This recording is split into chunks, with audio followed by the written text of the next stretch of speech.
예, 스가랴서 1장 1절에서 3절입니다. 우리 같이 합독하시겠습니다. 시작.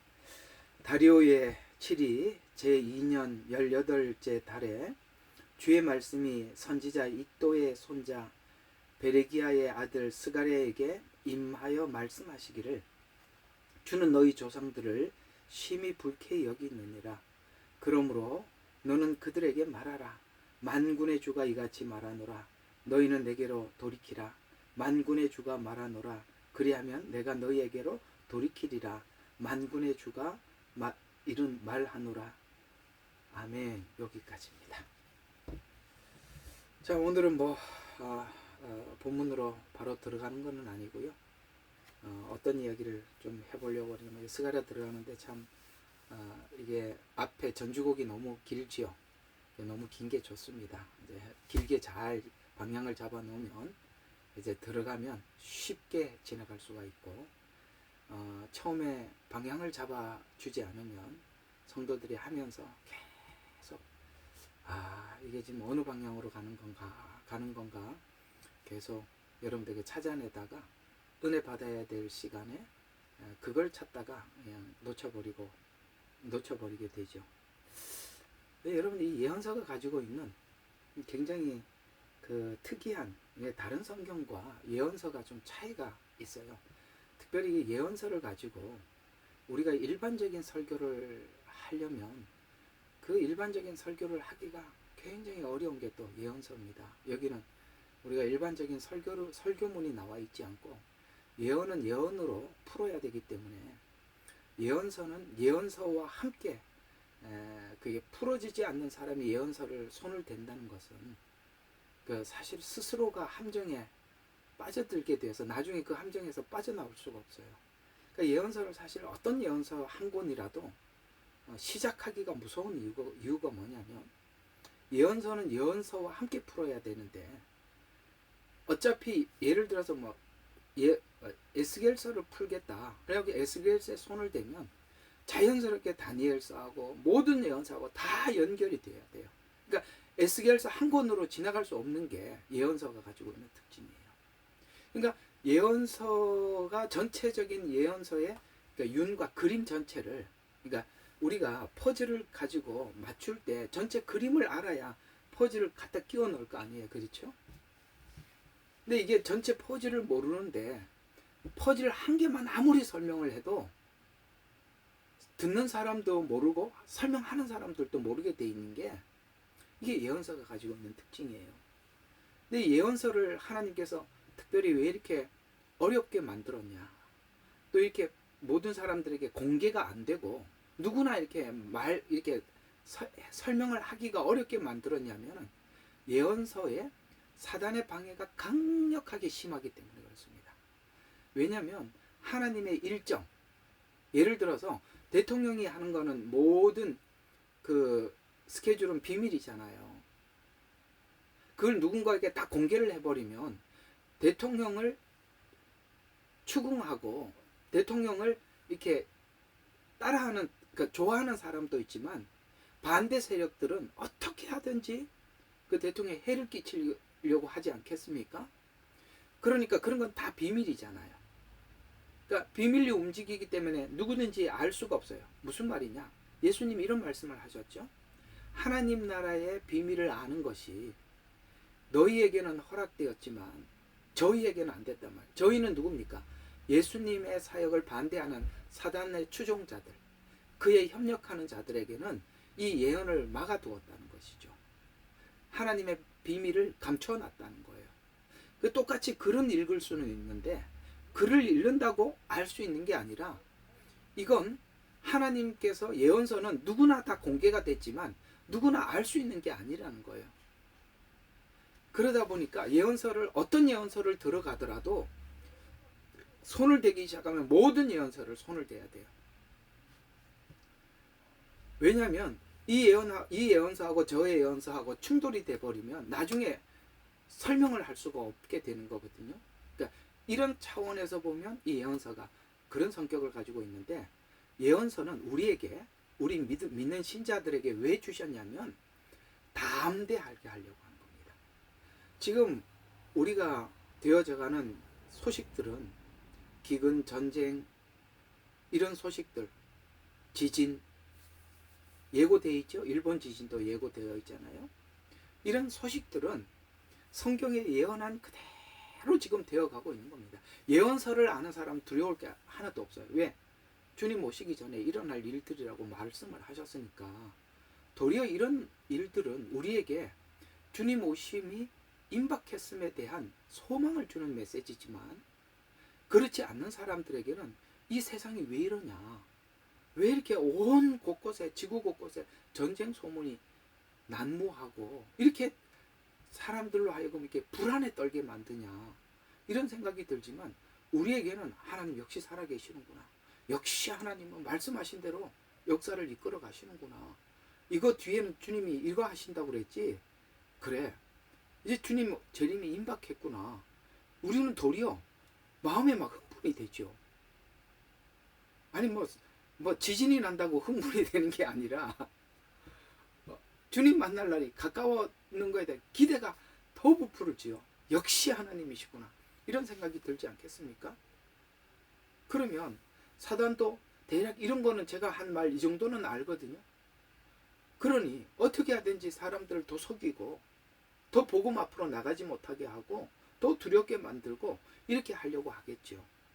이게 마지막 때 예언을 아는 사람과 예언을 모르는 사람의 차이점인 거예요. 그래서 제가 이게 스가랴서가 굉장히 중요하다고 그랬지 않습니까? 스가랴서는 모든 성경을 다 알아야만이 스가랴서가 이게 접근할 수 있을 만큼 어떤 예언서보다 이 스가랴서가 짧지만 이 내용이 너무 깊어요. 그러다 보니까 이걸 들어가기 전에 작업을 충분히 하고 들어가면 그 다음부터는 굉장히 쉬워요. 그리고 또 예언서는 이런 성격을 가지고 있어요. 예언서는 가서 계속 반복해서 보고, 우리가 이제 흔히 표현을 하면 막 파고 막 한 절을 가지고 막 문자로 보고 막 이런다고 되는 게 아니에요. 하면 할수록 더 미궁에 빠져요. 예언서는 또 이런 성격을 가지고 있어요. 그냥 알아줘. 그냥 이렇게 보고 기도하는데 막 알려주는 게 아니라 예언서와 예언서를 다 알고 나면 그냥 알아줘. 이 내용을 읽다 보면 이거 다니엘서 나왔던 이야기, 요거 말라기에 나왔던 이야기인데 막 저절로 알아진다 이 말이에요. 이런 게 이제 예언서가 가지고 있는 특징이기도 합니다. 자, 이 내용을 오늘은 우리 스가랴서와 다른 예언서의 관계에서 우리가 한번 살펴보도록 하겠습니다. 자, 스가랴서의 가치는 이 내용이 굉장히 깊다고 그랬지 않습니까? 내용은 짧지만 매우 깊은 내용을 가지고 있다 보니까 이 다른 예언서와 연결시켜보는 게 참 중요하거든요. 그러니까 연결을 시켜보자는 거죠. 각 권, 그 중에서 오늘은 이제 소선지서와 한번 연결을 시켜보고, 다음번은 이제 대선지서하고 연결을 한번 시켜볼 거예요. 오늘 이제 소선지서와 이제 몇 권의 소선지서 연결을 한번 시켜볼 겁니다. 그러니까 각 권의 소선지서는 한 가지, 보통 보면 한 가지 주제를 다루고 있습니다. 예를 들어서 에돔에 대해서, 에돔의 멸망, 남유다에 대해서, 혹은 북이스라엘에 대해서, 아셨습니까? 그렇게 각 예언서들이 어떤 한 내용에 집중이 돼 있다 이 말이에요. 집중이 돼 있다. 그러니까 이거는 한 조각들을 가지고 있는 거거든요. 소선지서들은 한 조각들을 가지고 있어요. 근데 이 조각이 전체 그림을 그리고 있는 예언서에 그 자리에서 갖다 붙여주고 증명을 해줘야 돼요. 조각이 혼자 또 돌아다니면, 예를 들어서 저희가 지금 호주 살고 있잖아요. 호주는 몇 개 주가 있어요. 이거 뭐 공부를 안 했으니까 알 수가 없고, 하여튼 몇 개 주가 있어요. 그러면 몇 주마다 이렇게 여기는 뭐 NSW, 여기는 빅토리아주, 그 다음에 여기는 퀸즐랜드, 뭐 저쪽에는 퍼스 쪽은 뭐 이렇게 뭐라 그래, 사는데 별로 관심이 없어서 내가 알고 있는 시드니만 알고, 어쨌든 그렇게 돼 있단 말이에요. 그러니까 예를 들어서 NSW를 가지고 호주로 아무리 설명을 해도 안 된단 말이에요. 예를 들어서 한 권의 예언서 가지고 아무리 떠들어 봐야 NSW밖에 안 되는 거니까 호주 전체 그림을 알아야 NSW 조각을 가지고 갖다 붙일 수 있잖아요. 소선지서가 한 조각들이라는 거예요. 근데 전체 그림을 모르면 이걸 갖다 붙일 수가 없는 거죠. 그래서 이 예언서에 들어가지를 못하는 거예요. 여러분들이 좀 그런 답답함을 느끼는 거죠. 제가 우리 그 예레미야 눈물 성도님들에게 제가 많이 들은 이야기가 뭐냐면, 여러분들 지난날 다녔던 교회에 목사님들에게 이렇게 건의하셨던 분들이 많은 걸로 제가 들었어요. 어떤 건의를 했냐? 목사님, 이 보니까 성경의 예언서대로 이 마지막 종말이 다 되어 오는 것 같습니다. 그러니 하다못해 그냥 요한계시록이라도, 요한계시록은 그냥 구약의 예언서 알면 저절로 다 알아지는 거예요. 그거는 그냥 계시록 가지고 풀면 안 풀려지는 거예요. 계시록은 그냥 구약에 있는 예언서 70%를 인용을 하고 있기 때문에 그냥 거기 가면 발견만 하는 거예요. 발견. 아셨어요? 거기에서 최종 발견하는 지역인데, 최종 발견하는 지역의 것만 가지고는 원인과 이 과정을 모르는 상태에서 아무리 결과를 가지고 설명을 하다 보면 모르잖아요.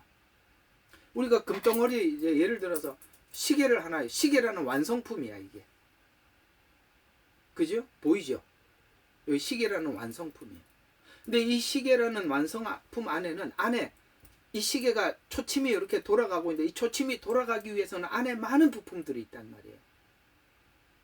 안에 있는 부품들을 설명을 할 수 없으면 이 초침이 가는 걸 보고 이거는 시간이고 이거는 분이고 이거는 초구나, 이거밖에 모르는 거예요. 이 원리를 모른단 말이에요. 과정을 모른다. 구약을 모르면 과정을 모르기 때문에 요한계시록이 그래서 엇나가는 거예요. 그래서 여러 사람이 설명을 해도 다 틀리는 이유가 구약서부터 차근차근 짚어 들어가지 않으면 계시록 가지고는 설명 자체가 안 되는 겁니다. 그런 의미에서 우리가 이게 이 퍼즐을 맞춰보는 건 참 중요한데요. 스가랴서는 바벨론 포로에서 돌아온 뒤에 활동한 선지자입니다. 자, 그러면은 우리가 선지서를 보면 어떻게 돼 있냐면, 포로 전, 그 다음에 포로 중간기, 실제 이제 바빌론에서 예언했던 선지자들이 있었고, 그 다음에 포로하고 끝나고 난 뒤에, 귀환하고 난 뒤에 예언서를 쓴 선지자들이 있어요. 자, 그러면 한번 봅시다. 앞에 포로 전 선지서는 예언의 전체를 말할 수 없어요. 앞으로 이렇게 될 거라는 얘기를 하는 거거든요. 그게 포로 전이잖아요. 앞으로 이런 일이 일어날 거다. 그 포로 중은 뭐예요? 포로 전에 이야기했던 그 선지자의 말대로 됐네라고 현장에서 보는 거죠. 에스겔, 다니엘 이런 거잖아요. 현장에서 보는 거죠. 후기 선지서가 가지고 있는 특징은 뭐냐면, 전기 선지서와 중간 선지서가 무슨 의미에서 마지막 결말 부분이에요. 결말 부분에서 후기 선지서는 앞에 왜 하나님께서 그런 일을 했는지를 다 설명하는 거예요. 오늘 여기 스가랴서가 이렇게 이야기합니다. 다리오의 7위 제2년 8째 달. 자, 다리오가 누구죠? 이 다리오 왕이 되었을 때는 바벨론이 멸망한 상태예요. 바벨론에 이스라엘 백성들이 포로로 잡혀갔어요. 그리고 난 이후에 페르시아가 바벨론을 점령을 하고 난 뒤에 그때 왕이 다리오 왕이에요. 사자굴에 들어갔을 때 다니엘아 다니엘하고 외쳤던 그가 다리오 왕이에요. 그러면 지금 이 시간은 무슨 시간이냐? 지금 포로가 끝나는 시간이란 말이에요. 그래서 후기 선지서라고 이야기하는 거예요. 그러니까 후기 선지서가 가지고 있는 특징은 뭐냐면 앞에 선지서를 전부 다 끌어안고 있는 거예요. 왜? 결말이니까. 요한계시록은 모든 선지서를 다 끌어안고 있죠. 그런 의미에서 보면 스가랴서는 구약의 요한계시록이에요. 앞에 모든 선지서를 끌어안고 있단 말이에요. 스가랴서 다음이 성경 한번 보세요. 말라기거든요. 이걸로 끝이에요. 구약이. 말라기도 똑같이 후기 선지서예요. 그러니까 오늘 여기 보면 이 스가랴서와 말라기가 강조하는 게 하나 있어요. 그게 뭐냐면 바로 성전 문제입니다. 근데 이 성전 문제는 예수님께서 성전을 헐라 이렇게 나오는데 이게 지금 도대체 무슨 뜻이냐 이거죠. 내가 3일 만에 일으키리라. 아유, 이거 하여튼 머리에 쥐가 나게 생겼지만 해봅시다. 이게 그래 뭐 평신도들이 뭐 그런 것까지 알아야 돼요. 뭐 여러분들이 그렇게 말할 수 있어요. 제가 이야기하는 이런 얘기들을 여러분들이 같이 공감하지 못하면 더 깊이 들어갈 수가 없어요. 그냥 설교밖에 못해요. 설교나 하고 말까요? 여기 교훈이나 찾아내고 그럼 예언서에 의미가 없어요. 예언서는 설교를 할 수가 없어요. 할 게 별로 없어요. 분량이. 그래서 이상하게 다니엘서 하면은 설교하는 몇 편 딱 나오는 거 그밖에 없어요. 아시죠? 다니엘 보세요. 사드락 메삭 아벳느고 보세요. 믿음을 지켜야 됩니다. 이 얘기 그 설교 그런 거밖에 없다니까요. 열 뿔은 뭐고 작은 뿔은 뭐고 그걸 어떻게 설교로 만들겠어요? 예언인데. 그래서 이 후기 선지서는 앞에 왜 하나님이 그렇게 했는지를 다 담고 있으니까 이 스가랴서는 그런 차원에서 구약의 마지막 후기 선지서로서 중요한 모든 성경의 예언의 의미를 담고 있다. 그렇다면 이제 그걸 더 깊이 담아내려면 다른 성경하고 퍼즐을 맞춰봐야 된다. 그래서 포로 이후 시대와 같이 같은 시대나 앞선 시대 선지자나 이후 시대 선지자의 예언서와 깊은 관련이 있는데 왜냐하면 후기 선지서가 주는 장점이 아까 말씀드린 것처럼 장점은 앞에 선지자 전 중간 선지자들의 예언의 목적 왜 그들이 왜 그걸 예언을 했는지 그 목적이 뭐야 왜 하나님이 그런 이스라엘의 포로로 잡혀가 그 목적이 뭐냐 그리고 그게 언제쯤 끝나느냐 시간 방향 이를 포함해서 정리해주고 있기 때문에 그렇습니다. 이런 관점에서 스가랴서를 보면 스가랴서의 가치는 앞에 모든 선지자들을 정리하는데 도움이 된다. 예를 들어서 아까 세 가지를 얘기했죠. 하나는 예언의 목적이 뭐냐 그 다음에 예언의 시간이 언제냐 언제쯤까지냐 하나님이 이스라엘을 70년이라는 포로 기간이라고 예레미야에게 말씀하셨었죠. 그 70년 왜 그 시간이냐 그 다음에 예언서가 어떤 방향을 향해서 가느냐 왜냐하면 이 방향을 놓쳐버리면 예언서가 중구난방으로 설명이 된단 말이에요. 방향을 모르면 2000년 전에 그 예언은 다 끝났어 지금 무천년 시대야 이렇게 가버린단 말이에요. 방향이 모르면 됐죠? 그런 차원에서 이런 걸 잡는 게 중요하다. 자, 그럼 예언서를 기록한 목적이 뭐냐 봅시다. 왜 하나님은 예언을 하시고 실행해야 하는가 또 어떤 목적을 가지고 했는가 왜 그러면 하나님이 이놈들 도저히 안 되겠구나 내가 바벨론에 보내서 내 통치 아래서 있는 것과 이 악한 그 바벨론 왕 아래서 통치를 받는 것이 어떤 차이가 있는지 그냥 이놈들 내가 어느 날 한번 내가 혼을 내줄 거야 이렇게 해서 하나님이 예언도 안 하고 어느 날 갑자기 이스라엘이 바벨론으로 포로로 잡혀간 게 아니라 왜 하나님은 예언을 하시고 이후에 이스라엘 백성들을 포로로 잡혀가게 했는가라는 거예요. 왜 예언을 하고 그 일을 했는가. 여러분 예언을 안 하고 할 수도 있잖아요. 이렇게 할 거다라고 하나님이 안 밝히고 할 수도 있는 일 아니겠어요? 근데 왜 굳이 예언을 하고 했느냐? 예언을 하고 한 것과 예언을 하지 않고 한 것은 어떤 차이가 있느냐면, 포로 생활을 하는 기간 안에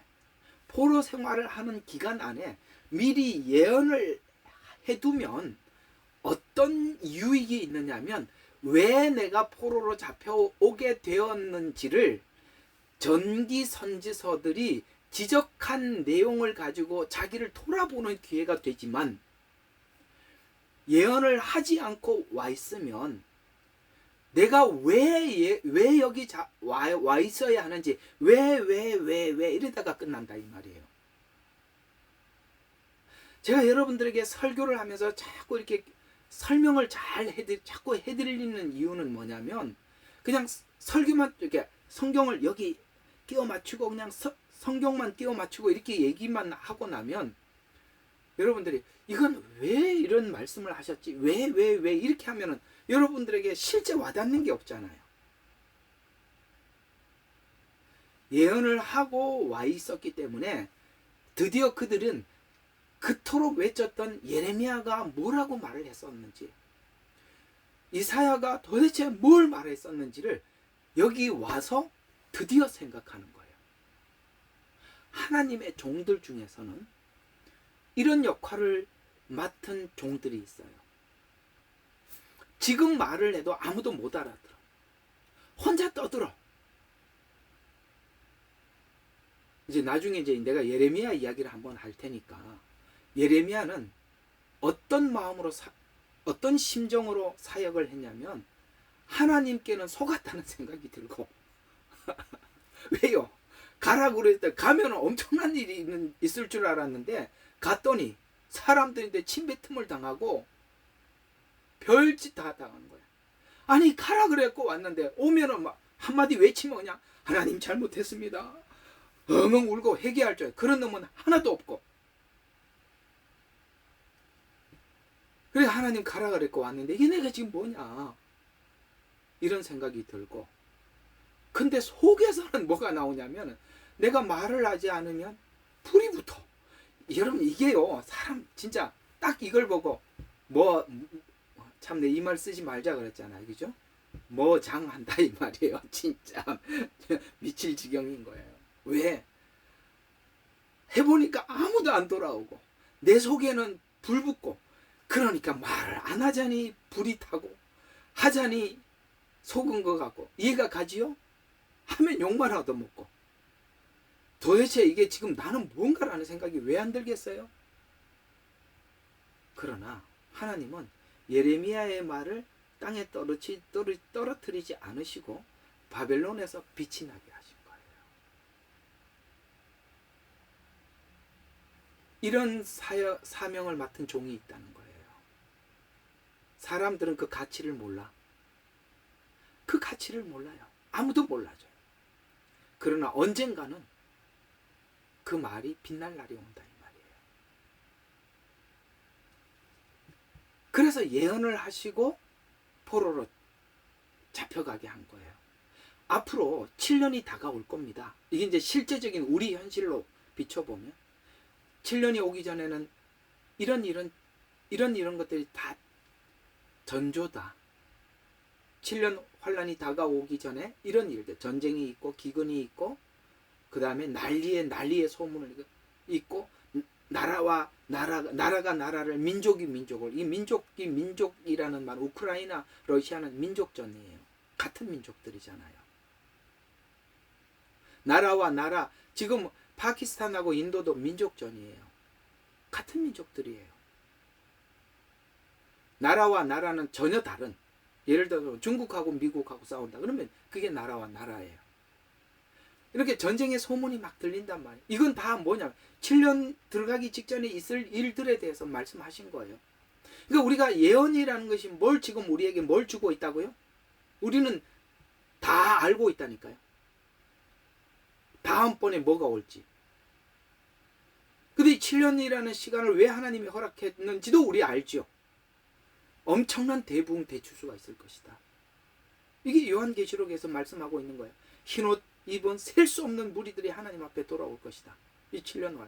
근데 이걸 모르니까 여러분 보세요. 이스라엘 백성들이 포로로 잡혀갔다가 돌아와서 회복됐지요.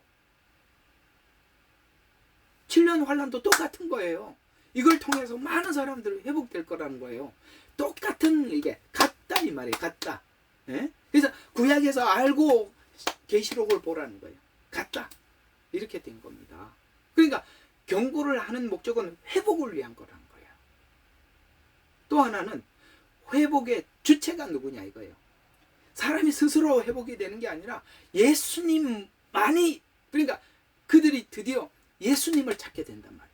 그러니까 예수님을 찾아서 만나서 회복이 된다는 거예요. 이게 지금 예언서가 말하고 있는 겁니다. 요한계시록의 주체가 누구예요? 예수님 아니겠어요? 주체가 예수님이에요. 또 회복의 완성은, 진정한 완성은 언제 있을 것이냐? 지금 구약도 그걸 얘기하는 거예요. 지금 여기 스가랴서는 천년 왕국의 성전 회복을 예언하고 있어요. 천년 왕국의 성전 회복을 예언한단 말이에요. 그때 진짜 완전한 회복이 일어날 것이다. 그런데 천년 왕국은 언제 일어나죠? 7년 환란이 지나고 예수님이 재림하셔서 그때부터 시작되죠. 이걸 담고 있단 말이야, 스가랴서가. 그러니까 천년 왕국에 대해서 무천년설이라고 얘기하는 사람은 스가랴서 손을 댈 수가 없는 거예요. 무천년설인데 어떻게 손을 대겠어요? 그러니까 신학이라는 게 그런 거예요. 여러분, 우리는 신학을 가지고 성경을 푸는 게 아니에요. 신학교에서 어떻게 배웠더라도 성경이 신학교에서 배운 거하고 다르면 그만두는 거예요. 그냥 쓰레기통에 버리는 거예요. 왜 그게 신학을 가지고 성경을 풉니까? 사람이 성경을 다 풀어놨나요? 칼빈이 다 풀어놨어요? 아니란 말이에요. 그래서 회복의 완성은 예수 그리스도의 재림으로 완성이 되고 그게 천년 왕국이다. 스가랴서는 그걸 정확하게 예언을 하고 있다. 그래서 예언의 시간, 자, 그 다음에 예언의 시간에 대해서도 스가랴서는 잘 지적하고 있는데요. 예언은 과거, 현재, 미래가 동일하게 적용된다면, 그러니까 우리가 미래에 있을 예언은 뭐죠? 요한계시록이죠. 이제 하늘에가 남았으니까 요한계시록이죠. 그러니까 요한계시록은 과거에 있었던 이스라엘의 그 바벨론 포로, 놀랍게도 다니엘 시대 때 바벨론이 무너지고 페르시아가 바벨론을 정복을 해요. 이 말씀이요, 요한계시록에 그대로 나온다니까요. 요한계시록 마지막 7년이 끝날 무렵에 하나님께서 뭐라고 표현해서 무너졌도다 무너졌도다 바벨론, 이렇게 나오죠. 그게 언제 한번 무너졌죠? 그렇죠. 다니엘이 눈으로 봤잖아요. 오늘 여기 다리오 2년이라는 말은 다니엘이 다리오 왕 때도 총리였어요. 그 다니엘이 예언을 하였고 실제 바빌론이 무너지는 걸 눈으로 봤듯이 요한계시록에도 이 바빌론이 무너지는 거예요. 과거에 무너진 것처럼 무너진다 이 말이에요. 이게 무슨 뜻이에요? 과거에 있었던 일이 지금도 있다. 전도서에 보면 전에 있었던 일이 지금도 있고 지금 있던 일들이 미래에 있고, 이 예언이 가지고 있는 특징이라는 거예요. 우리가 하나님께서 우리 지금 현 시대의 마지막 종말을 살아가고 있는 우리 성도들에게 이거를 알고 믿고 이 종말을 준비하라고 지금까지 그 수많은 이스라엘 역사를 통해서 예언서를 남겨놨단 말이에요. 이게 얼마나 귀한지 모르는 거예요. 이게 얼마나 귀한지 몰라.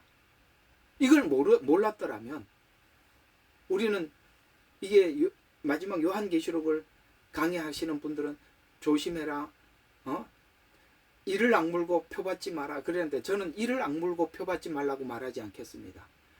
예수님을 믿으면 표를 안 받게 되어 있다, 나는 이렇게 설명하겠어요. 주님 생명책에 기록된 사람은 우상에게 절도 안 하고 표도 안 받는다고 나와 있어요. 지금 복음을 모르면 우리에게 책임을 돌리는 거예요. 네가 하지 말라고 하는 거예요. 그러나 성경은 그렇게 말하지 않아. 주님을 사랑하는 자는 주님의 길을 함께 간대. 죽음을 두려워하지 않고 간다는 거예요. 이게 복음이 이야기하고 있는 성도들을 향한 믿음이죠. 그래서 과거, 현재, 미래가 동일하게 적용되기 때문에 과거에 이루어진 사건을 토대로 미래에 이루어질 예언을 어떤 시간에 어떻게 성취해 나갈 것인가. 그래서 과거 역사를 회고하고 자신과 대입시켜서 현재 자신의 영적 상태를 파악하고 미래에 다가올 심판에 대해서 준비하라는 것이죠.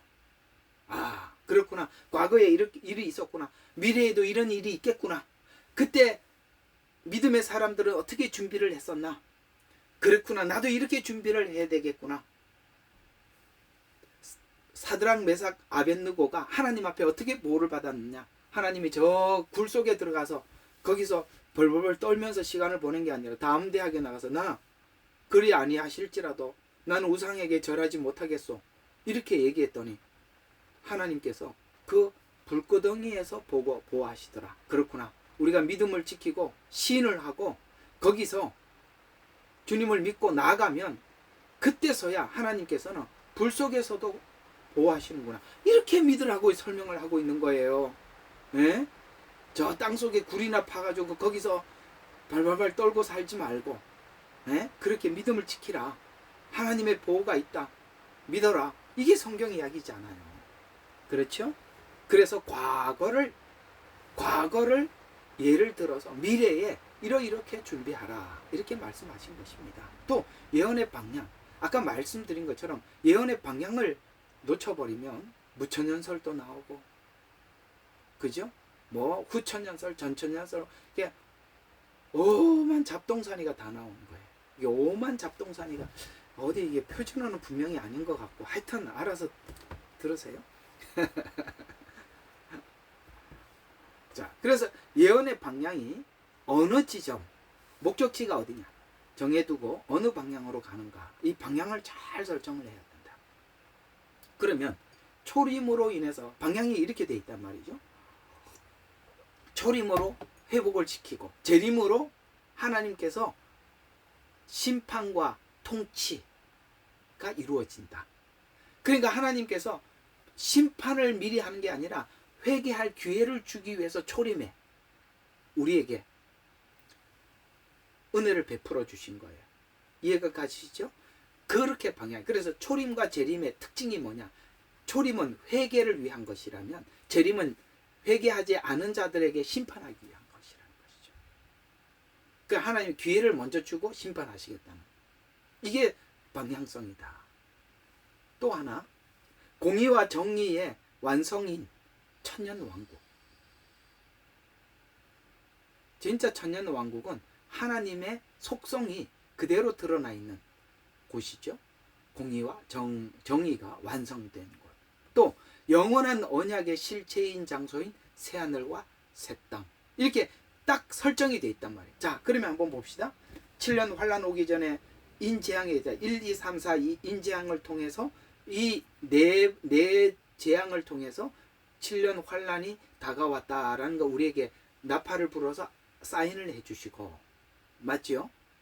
그 다음에 7년 딱 나팔 재앙에 딱 들어가서 마지막 한 해가 여기 땅 시작이 된단 말이죠. 그러니까 1, 2, 3, 4, 5, 6, 7재앙, 7나팔이 쭉 부러지죠. 그 다음에 그게 끝나면은 후반부에 어떤 일이 있어요? 대접재앙이 있게 되죠. 그리고 난 이후에, 그러니까 7년이 끝나면서 그 다음 이어오는 게 뭐라고요? 천년왕국이라고 해서, 지금 천년왕국이 아니라 7년이 끝나야 천년왕국이 온다는 거예요. 근데 이게 방향을 잘못 잡다 보니까 7년 환란은 이미 로마 시대 때 끝났다 이렇게 가는 거예요. 아니란 말이에요. 그리고 천년왕국이 끝나고 새하늘과 새 땅, 영원한 신천신지 하나님 나라가 시작될 것이다. 이게 성경이 설정해 놓은 방향이다. 이게 너무나도 많은 구약 안에서 성경이 그걸 설정을 해놨다는 거예요. 구약에서 설정을 해놓고 신약에서 확인하는 거예요. 계시록은 확인. 자, 그렇게 방향을 잡아 두었다. 자, 그러면 이제 앞에 이제 예언이 왜 필요했는지 이렇게 쭉 설명을 했다면죠. 오늘은 이제 포로 후 시대 선지자인 학개서와 관계는 굉장히 스가랴서와는 밀접한 관계를 가지고 있어요. 어떤 측면에서 밀접한 관계를 가지고 있냐면 둘 다 성전 회복에 대해서 외쳤다는 것입니다. 성전이 굉장히 중요하거든요. 그러니까 성전 회복에 대해서 외친 것에 대한 공통 분모가 있어요. 자, 거기 보면 학개는 이런 성전에 대해서 외쳤어요. 학개는 주로 실제 건축의 필요성과 순종을 직접적으로 외칩니다. 그건 이제 성경 구절은 뒤에서 좀 이따 찾아볼 거예요. 그렇다면 스가랴서는 성전 필요를 인식했던 이스라엘 백성들에게 재림 후 천년 왕국 성전을 통해서 회복될 환상을 통해 천년 왕국을 통한 영적 종말론적 소망을 연결해서 강조를 하고 있어요. 그러니까 학개는 지금 성전을 지은다. 눈에 보이는 성전. 그러나 이제는 스가랴는 미래의 성전을 예언하는 거예요. 이해가 가요? 예언은 현재와 미래가 같이 공존한다 그랬잖아요. 학개는 지금 성전을 지어야 된다는 거예요. 스가랴는 진정한 성전의 완성은 미래에 있을 것이다. 그 미래의 천년 왕국 때 완성될 성전은 지금 우리가 예수님을 믿을 때 성령님이 우리 안에 들어와서 우리 안에서 성전이 지어지고 이 성전이 지어진 자들이 천년 왕국 안에 주님과 함께 그 성전에서 함께 할 것이다. 이렇게 간단 말이에요. 예를 들어서 이런 성전에 대한 스토리가 없이 갑자기 우리에게 성전에 대해서 설명을 막 신약처럼 해대면 우리가 소화를 하겠냐 이 말이에요. 알아듣겠냐 이 말이에요.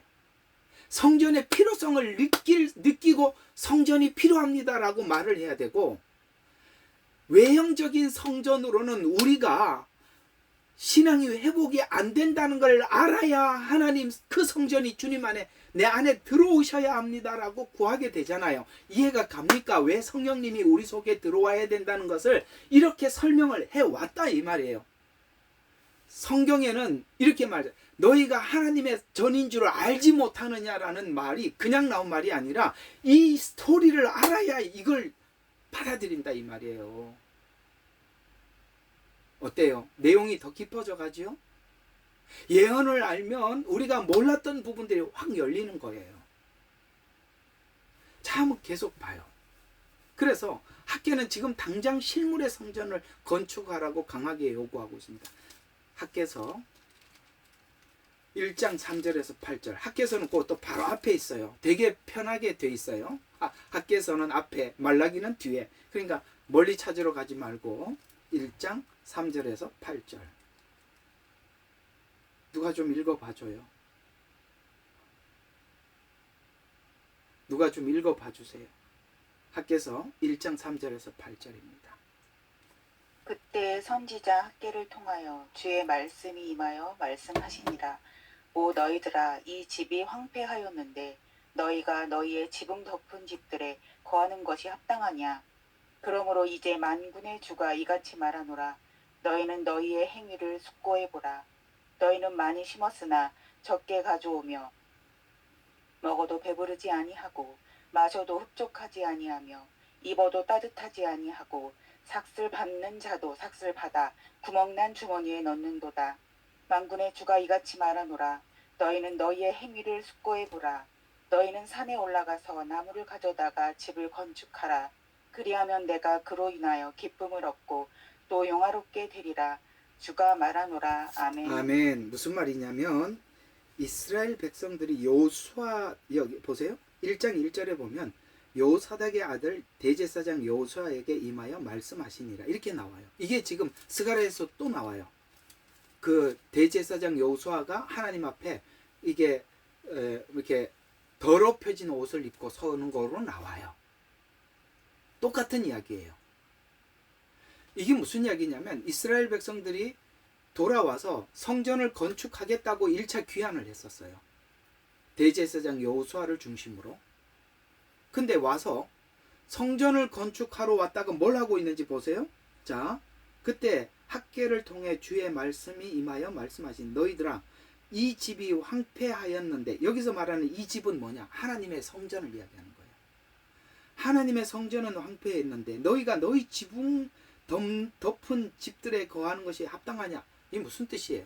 야, 하나님 교회는 지금 지붕이 세워지지도 않고 지붕이 없어갖고 비가 쑥쑥 새는데 너희 지붕부터 덮냐? 이런 말이에요. 여러분, 이게요, 정말 그걸 아셔야 돼요. 정말 주님을 사랑하면 교회가 지금 어떻게 돌아가는지 여러분들이 거기에 마음을 쏟으셔야 돼요. 진짜 여러분 우선순위가 하나님이라고 하면서 내 것부터 챙기고 앉아 있으면 그건 가짜예요. 여러분 있잖아요. 여러분들이 어떤 교회에 정말 내가 하나님이 이 교회에 보낸 그 교회를 소중히 여기면 교회가 어떻게 돌아가는지, 뭐가 부족한 거는 없는지, 내가 할 거는 없는지 여러분 스스로가 자꾸 찾으셔야 되는 거예요. 그게 아니라 내 지붕부터, 지금 그 얘기잖아요. 그러니까 너희가 너희 지붕 덮은 것에 거하는 것이 합당하냐 하고 하나님 물어보는 거야. 그게 옳으냐? 이렇게 얘기하면서 계속 그러므로 만군의 주가 이같이 말하면 너희는 너희의 행위를, 네가 지금 한 행동을 가만히 숙고해봐라. 하나님께서 하나님의 집을 살피고 그거 하겠다고 왔는데 너희 집부터 살피니까 하나님이 이렇게 계속 사인을 보여줬대. 6절 어떻게 보여줘? 너희는 많이 심었으나 적게 가져오며. 이해가 가죠? 예. 많이 심었으면 많이 거둬야 되는데 없어. 이걸 성경에 보면 황충이 먹은 거, 메뚜기가 먹은 것을 느시 먹고. 여러분 있잖아요. 이해가 가죠? 메뚜기가 지나간 곳에 뭘 다 먹고 없어. 열매 다 먹었어. 그 다음번에 와서 아이고 이거 열매 다 먹었어. 어쩌가나. 좀 이따 보니까 또 와서 그 안에 있는 이파리 다 먹고, 그 다음번에 온 놈은 더 독한 놈이 와가지고 뿌리까지 다 먹어 씨앗까지 없애버리는 그 얘기예요. 왜 네가 지금 그러느냐? 네가 왜 이렇게 거지처럼 사는지 아냐? 내 집은 황폐하게 내버려두고 네 거부터 챙기니까 그런 거 아니냐? 이거 하나님 말씀이에요. 우리가 신앙생활을 하려면은 여러분에게 속해 있는 교회를 사랑하는 마음이 우선이에요. 참 중요한 겁니다. 진짜예요. 성경이 그렇게 말하고 있어요. 그래서 보세요. 많이 심었으나 적게 가져오고 먹어도 배부르지 않고. 이게 참 곤란한 일 아니겠어요? 먹었어도 배부르지 않아요. 마셔도 흡족하지 않고 입어도 따뜻하지 않고. 이게 전부 다 삭슬 받는 자도 삭슬 받아 구멍난 줄. 아니 이 남의 집에 가서 일을 해갖고 주머니에 넣는데 구멍이 생겨갖고 주머니에서 다 빠져나가고 없다는 거예요. 줄줄줄 샌다 이 말이에요. 쉽게 말해서 내가 왜 이렇게 경제적으로 줄줄줄 새나 그걸 얘기하고 있잖아요. 그러면서 7절에 그러니까 만군의 주가 이같이 말하노라 너희는 너희 행위를 숙고해봐라. 왜 지금 이렇게 뭔가가 자꾸 꼬이고 안 되고 막히는지 생각해봐라. 그러면서 너희는 산에 올라가서 나무를 가져다가 집을 건축하라. 그리하면 내가 그로 인하여 기쁨을 얻고 또 영화롭게 하리라. 주가 말하노라. 이해가 가시죠? 지금 우리가 미래의 천년 왕국에 들어가고 새하늘과 새 땅 들어가고 주님과 함께 살 그날만 생각하지 말고 오늘 여러분들이 영의 양식을 주고 나누어 주는 교회를 소중하게 여겨라. 그 얘기가 되는 겁니다. 그러니까 학교는 지금 당장 실물의 건축을 하라고 강하게 요구하고 있어요. 왜요? 우리가 천국 가기까지는 하나님이 세운 교회를 통해서 영적으로 공급을 받고 여러분들이 거기서 살을 찌고 우리가 함께 이 교제 안에서 우리가 함께 어려움을 나누고 기도하면서 가는 길이니까 실물 성전이 중요하단 말이에요. 그러나 이 실물 성전, 땅에 있는 성전은 완전하지 않아. 왜? 말라기 가면 또 성전 이야기가 나오는데 이 세웠던 학계가 세운 성전을 문을 닫아라 이렇게 나와요. 왜요? 외형적인 성전으로는 우리가 겉으로 만든 신앙은 우리 안에서 완전한 완성을 볼 수가 없는 것입니다. 자, 그래서 스가랴서는 이제 하나님 주시는 환상을 통해서 마음의 성전. 그래서 우리가 교회 그러면 두 가지를 이야기해요. 무형적인 교회와 유형적인 교회를 이야기하는 거예요. 유형적인 교회는 어디 가서 예배를 드려도 내가 가만히 곰곰이 생각해 보니까 참 재미있는 게 뭐냐면, 야, 우리 컨퍼런스 하면 김 집사님이 청년들 데리고 가서 그러면 세팅한다고 그 하루 전에 가서 고생해갖고 세팅하거나 아니면 그 당일 가서 얼마나 고생합니까? 그죠? 끝나고 나서 이거 치우는데 오래 걸리잖아요. 여러분, 호주교회도 똑같습니다. 우리도 1시간 넘게 한 1시간 반 세팅해요. 가면 우리 교인들이 와가지고 그 테이블 다 놓고 그 스피커 갖다 놓고 왜냐면 그게 교회가 아니기 때문에 그냥 우리가 홀을 빌려서 쓰다 보니까 끝나면 다 집어넣고 가야 돼.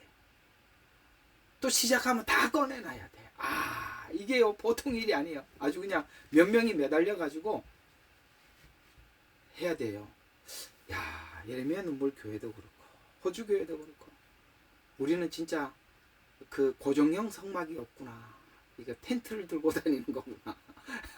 그런 생각이 하여튼 어느 날 문득 들더라고요. 아이고, 이거 뭐 주일날 아침이면 뭐 이제 가가지고 뭐 교인들 또 이렇게 다 세팅하는 걸 아니까 그래도 늦게 오지 않고 빨리 와서 하나라도 좀 뭐 도우려고 와서 이렇게 하는 거 보면, 근데 이게 이제 처음에는 야, 이게 꼭 무슨 생각이 드냐면, 야, 이게 무슨 가게 하는 사람이 아침에 가게 문을 여는 것 같기도 하고 참 별 생각이 다 들더라고요. 왜냐하면 성도들이 그냥 와서 그냥 예배만 드리고 가는 거예요. 지금은 이제 우리 성도들은 그렇지는 않아요. 처음에는 이제 뭐 그거 압니까? 우리 식구들만 와서 하는 거예요. 저하고 아들하고 딸하고 사위하고 그걸 오랫동안 하다 보니까 무슨 생각이 번쩍 드냐면, 야, 우리가 무슨 가게 차려갖고 가게 하는 것 같다. 야. 주일날만 되면 우리가 세팅하고 끝나면 또 우리가 치우고, 이게 뭣도 모르는 사람들은 그냥 끝나고 안녕 하고 가고 마는 거예요. 그럼 우리가 다 치워야죠. 그러면 복을 못 받는 거예요. 그게 아니에요. 그건 사실 그렇게 하면 안 되는 거예요. 아시겠습니까? 오늘 학계가 얘기하는 거 들어봤죠? 그럼요. 우리가 하나님 교회를 사랑하면 내 살림과 내 가게보다 교회가 어떻게 돌아가는지 더 신경을 써야 되는 거예요. 그걸 채워놓고, 말라기도 그 얘기예요. 말라기도 그 얘기라니까. 네가 하나님의 곳간에 먼저 채우고 네 곳간을 열어라. 네 곳간만 열지 말고 하나님의 곳간은 텅텅 비었다. 이렇게 말씀하고 있는 거예요.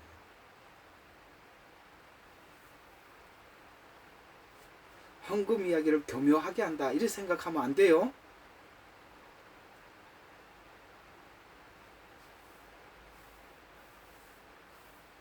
그게 하나님 나라의 축복의 원리란 말이에요.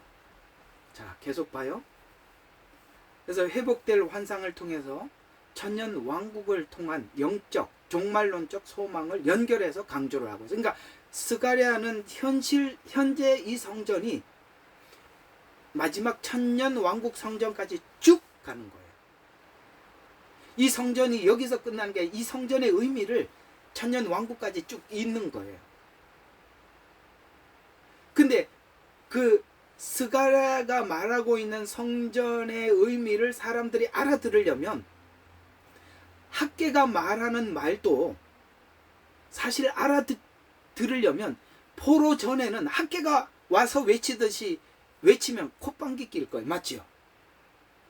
포로로 잡혀가기 전에 이 사람들이 학계처럼 이렇게 외쳤더라면, 여러분, 이 성전이 얼마나 소중합니까? 이곳에서 전해지는 율법, 이곳에서 전해지는 예배 중요합니다. 사람들이 귀에 들리지도 않을 거예요.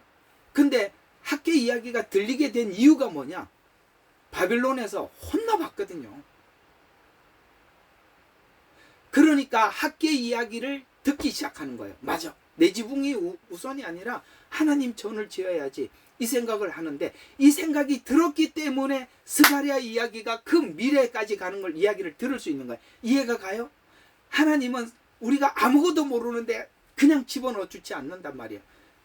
여기까지 하나님 단계별로 여기 이해가 모르면 이게 필요하다는 걸 가르쳐 주고, 필요하다는 걸 알았을 때 우리가 구하게 만들고, 그걸 연결을 해서 다음 미래를 설명해 주고, 하나님이 그래서 성경에 어느 날 보니까 확 열리더라, 이런 일이 없다 이 말이에요. 한 계단 한 계단씩 올라가는 거지. 나는 갑자기 100층 순식간에 올라왔다. 그 사람은 떨어질 때 110층 떨어져요.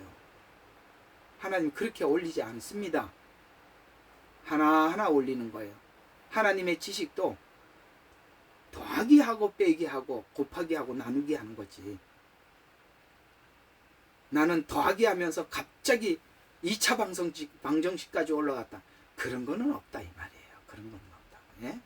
어느 날 예수 믿은 사람이 하나님이 성경 다 가르쳐 줬다고 설명하는 거 보면 이상하다 이 말이에요.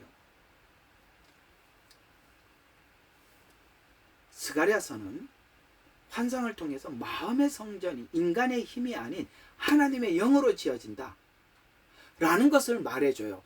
이 이야기들은 스가랴서 4장 6절에서 후기 선지서 때 이 사람들이 알아듣지를 못해요. 이거는 미래에 알아듣는 이야기예요. 잘 따라오고 있는 거 맞지요? 모른단 말이에요. 왜냐하면 말라기가 또 지나가야 돼. 이거는 말라기를 지나야 아는 거예요. 지금 학계가 지은 성전을 지어놓고 됐다라고 생각했는데 말라기에 가서는 성전 문을 닫으라고 그래. 그들이 그때 뭘 느끼냐면, 그렇구나, 겉으로 만든 종교는 다 무너지는구나. 내 내면화되지 않는 것들은 어느 날 다 무너지는구나. 그래서 스가랴서 4장 6절이 그거예요. 자, 우리 스가랴서 4장 6절 봐요. 어떤 성전을 외치는지. 학계는 외형적 성전을 외쳤습니다만 스가랴는 4장 6절에 그러자 그가 내게 대답하여 일러 말씀하기를 이것이 스룹바벨에게 하신 주의 말씀이라. 말씀하시기를 힘으로도 안 되고 능력으로도 안 되고. 아시겠어요? 힘으로 성전을 짓고 능력으로 성전을 지어도 안 되고 오직 영에 의해서니라. 무슨 뜻입니까? 이게 이제 나중에는 어디로 가느냐? 고린도전서, 네가 하나님의 성령이 우리 마음속에 들어오셔서 성령의 전이 완성되었을 때 우리 마음이 변화되어서 이 마음이 하나님 앞에 변화된 자들이 교회에 가서 하나님의 교회를 섬길 때 그 교회가 온전해진다라는 것을 이제 좀 더 확장해서 우리에게 열어주고 있죠. 이렇게 성경은 예언이 점점 확장되어 나가는 것입니다. 그래서 오늘 여기까지 해야 돼. 이 마무리가 이거거든요. 자, 이제 여기까지 알아들으시자. 학계 외쳤던 외형적 성경이라 성전. 그 다음에 스가랴가 외쳤던 내면의 성전을 외쳤습니다. 이게 이제 실제 완성된 현장이 있지요. 그걸 확인을 해야 돼요. 자, 한번 보면 두 예언서 모두 성전 건축하는 일에 하나님이 함께 하신다는 확신을 갖게 돼요. 그래, 하나님께서 외형적인 성전도 짓고 그 다음에 뭔가 스가랴가 말씀하는 이런 성전도 지을, 근데 마음에 확신은 생겨. 용기를 줘요. 그래서 훗날 이런 성전이 세워질 거라고, 지금 영으로 세워질 성전이 있을 거라고 뭐라고 예언을 하고 있거든요. 왜냐하면 성령님이 임하시면서 예루살렘 교회가 탄생합니다. 오케이? 예루살렘 교회가 탄생해서 성령님이 온 게 아니라 성령님이, 하나님의 영이 와서 교회가 탄생합니다. 맞죠? 사도행전 1장 8절에 올라가시면서 성령이 임하시면 유대와 사마리아 땅끝까지 이르러 내 증인이 되라. 그러자 급하고 강한 바람 소리와 같이 성령님이 임하십니다. 성령님이 임하자 베드로가 말씀을 증거합니다. 예수님을 구주로 영접합니다. 그러자 사람들이 모이기 시작합니다. 모인 그 자리가 건물이 생깁니다. 구약교회는 건물이 생기고 모였어요. 신약교회는 영이 임해서 교회가 세워요. 무슨 차이죠? 건물 중심으로 모인 교회. 여기는 하나님의 사람들이 모여서 세운 교회. 교회가 어떻게 세워지느냐가 그렇게 중요한 거예요. 여러분들이 함께 모여서 교회의 필요성을 느끼고 하나님, 교회가 필요합니다. 우리에게는 복음이 필요합니다. 이렇게 모인 곳에는 교회는 그냥 저절로 세워지는 거예요. 이해가 갑니까? 신약교회는 그렇게 세워졌답니다. 그래서 오늘 이걸 한번 봐요. 신약에 와서 오늘 학개 선지자가 예언한 건물교회, 그 다음에 스가랴 선지자가 얘기한 성전의 교회, 각 개인의 성전교회가 드디어 완성됩니다. 그래서 신약에 와서 건물교회가 세워지고 성령 안에서 외침으로 신앙의 회복이 있었다고 말하는데 에베소서 2장 21절과 22절을 보니까 그 안에서 건물마다 서로 연결해서 주 안에서 거룩한 성전이 되어가고 너희도 성령 안에서 하나님이 거하실 처소가 되기 위해서 주님이 내 안에 거하게 하기 위해서 그리스도 예수 안에서 우리가 같이 모여서 함께 지어져. 이게 교회라 이 말이에요. 우리 지금 함께 하는 거예요. 이제 교회의 의미를 아시겠습니까? 왜 우리가 함께 모여 있어야 되죠? 함께 지어져 가느니라. 거룩을 향해서. 그래서 이렇게 교회에서 외친 복음으로 복음을 영접한 자들이 성령의 전이 되었다. 그래서 고린도전서 3장 16절에 보면 너희가 하나님의 성전인 것과 하나님께서 너희에게 거하시는 너희 안에 거하시는 것을 알지 못하느뇨. 이렇게 말씀을 하셨는데 이게 여기까지 나와 있네. 아이고 이거 뭐 다음 주에 해야 될 것 같습니다. 이제 지금 에베소서에서는 이렇게 말씀을 하고 있지만 실제적으로 이 건물이 세워진 이야기가 사도행전 2장 이야기예요. 2장 4장. 그거 다음 주에 더 살펴보세요. 그러니까 이렇게 지금 제가 학개 선지서, 스가랴 선지서의 메시지를 끌고 들어와서 초대교회가 세워진 이야기를 해주고 나니까 초대교회가 그냥 우리가 막연하게 기본적으로 알고 있었던 게 성령이 임했고 사도들이 복음을 전했고 교회가 세워지고 이렇게만 알고 있었잖아요. 근데 이게 그냥 이렇게 흐름이 이미 구약 안에서 흐름이 있었구나라고 알고 보니까 이것도 우연이 아니라 하나님의 예언 안에 있었던 성취다. 이렇게 볼 수 있게 되죠. 놀랍지요? 연결시켜 보니까 기가 막힐 겁니다. 이런데 예수를 어떻게 안 믿을 수가 있겠어요? 너무 분명한데. 누가 뭐라 그래도 분명한데 우리가 어떻게 주님을 부인할 수가 있겠습니까? 예언은 그렇게 믿음을 더해 주는 것입니다. 여러분에게도 예언이 믿음에 믿음을 더하는 그런 은혜가 있기를 축원합니다. 기도하겠습니다. 사랑의 하나님, 너무 감사합니다. 성경을 보면 볼수록 하나님은 살아계시고 일하고 계시며 내 생애 속에 들어와서 끊임없이 간섭하시고 인도하시는 것을 우리가 눈으로 확인하고 또 확인하고 있습니다. 그러기에 너무나도 감사하고 감격스럽습니다. 하나님, 말씀이 아버지 하나님 말씀에 굳게 선 믿음 안에서 우리에게 주어진 생애를 기쁨으로 소망 가운데 살아갈 수 있도록 하나님 역사하여 주시옵소서. 예수님 이름으로 감사하며 기도드립니다.